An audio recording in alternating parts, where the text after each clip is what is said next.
I'm a lawyer who's faced off with a particularly nasty landlord. When a restaurant owner came to me for help with his unfair lease, which included a ridiculous demand to remove a 100-ton bank vault, I knew I had to act fast.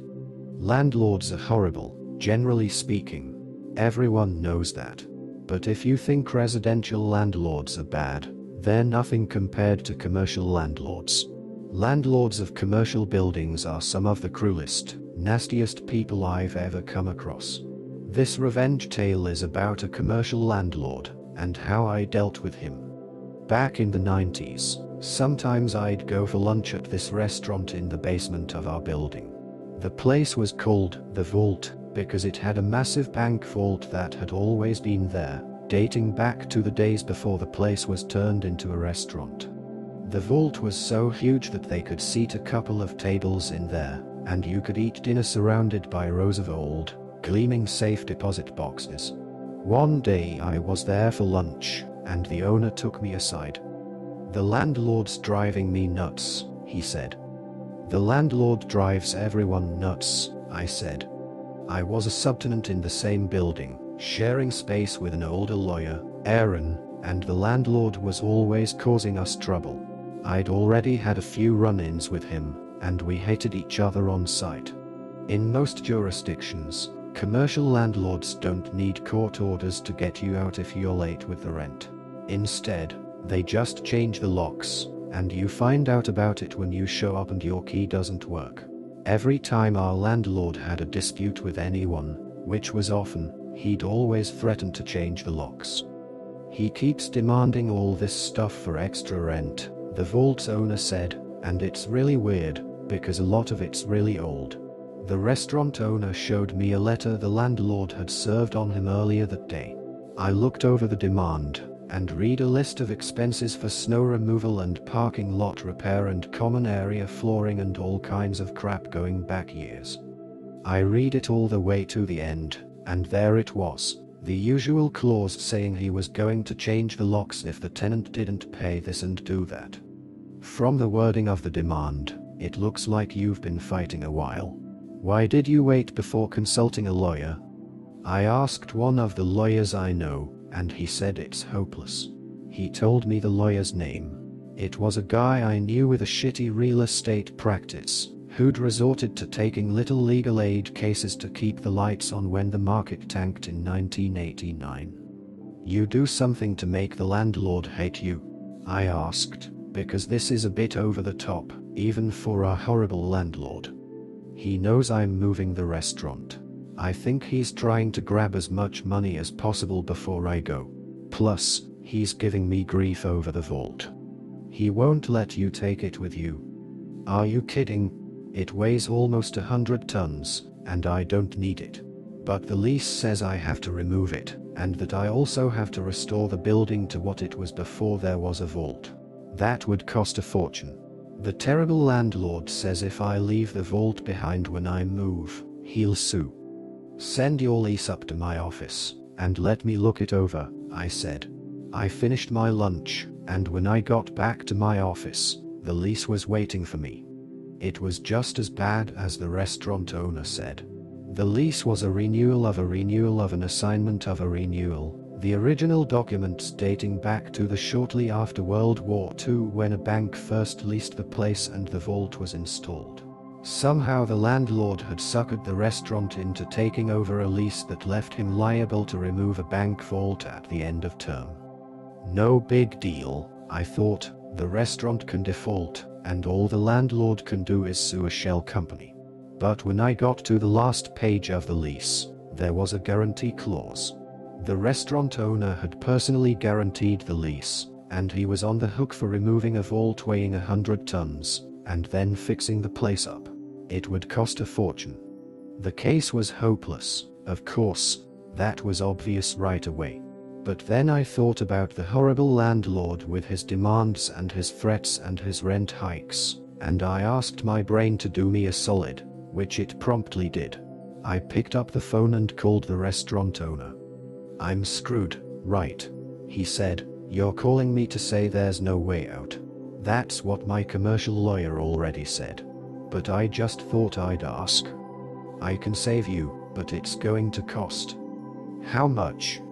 5,000 in legal, and another G note for the agent. Agent? What kind of agent?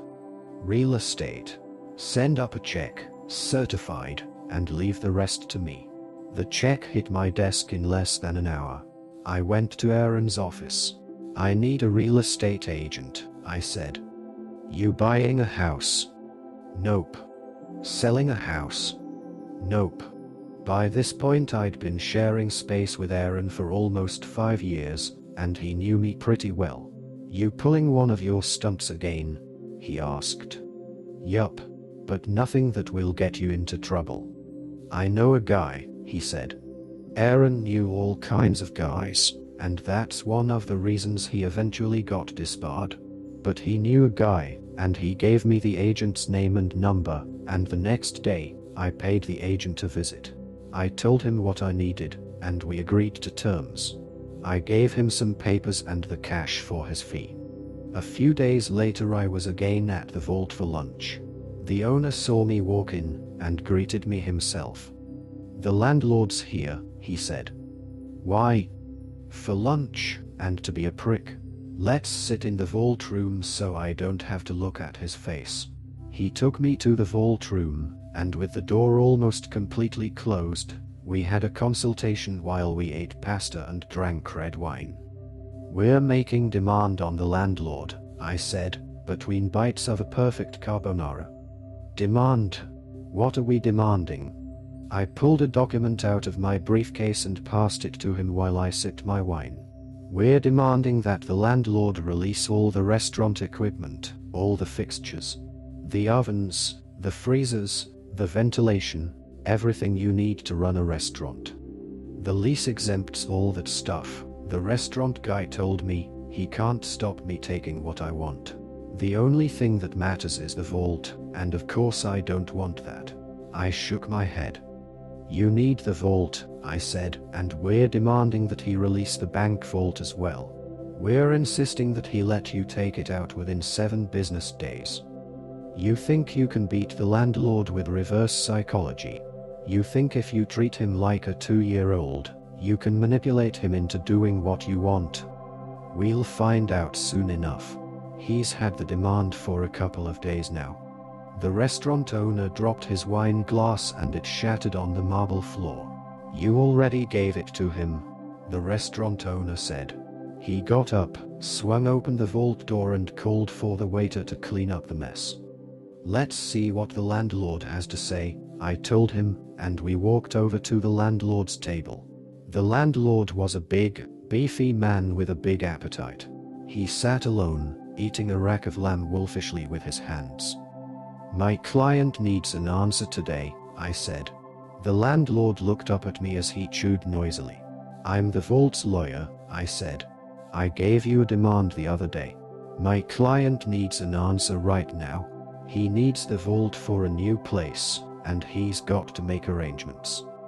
Your client can forget about the bank vault, he said, wiping his massive greasy hands on an already soiled napkin.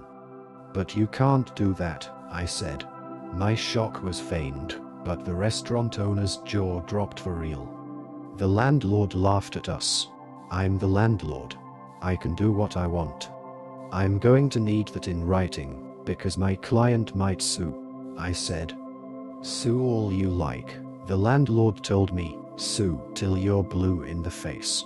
He told me that I'd have a formal response by day's end, and then he told me to go away and let him finish his lunch. When the letter arrived from the landlord, claiming ownership over the bank vault, I brought it downstairs and showed it to my client. How the hell did you do that? Trade secret, I said. The following month the restaurant moved out and the place was empty, and that was too bad, because I had always liked eating at the vault.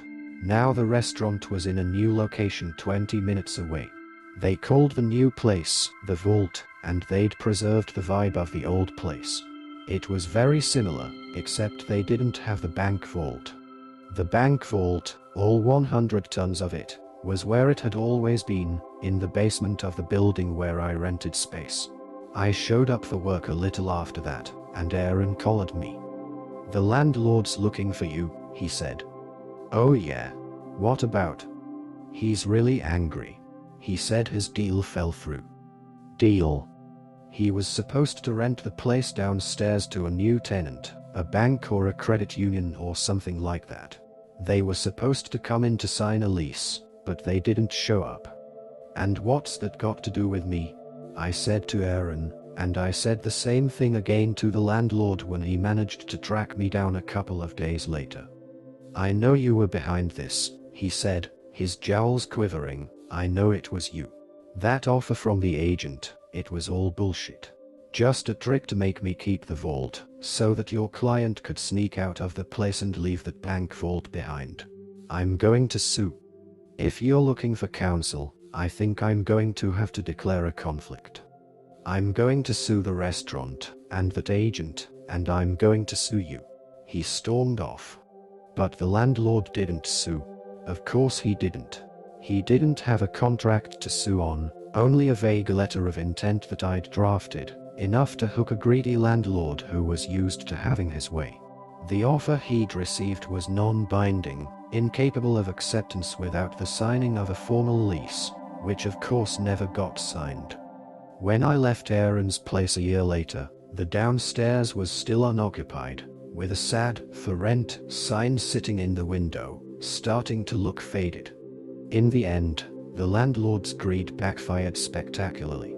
By refusing to let go of the massive bank vault, thinking he could trap the restaurant owner, he ended up stuck with it himself. Not only did he lose a potential new tenant, but he also couldn't sue anyone, as the clever lawyer had carefully crafted a non-binding offer that left the landlord with no legal recourse. The restaurant successfully moved to a new location, while the old space remained vacant, with the landlord paying the price for his own arrogance and greed.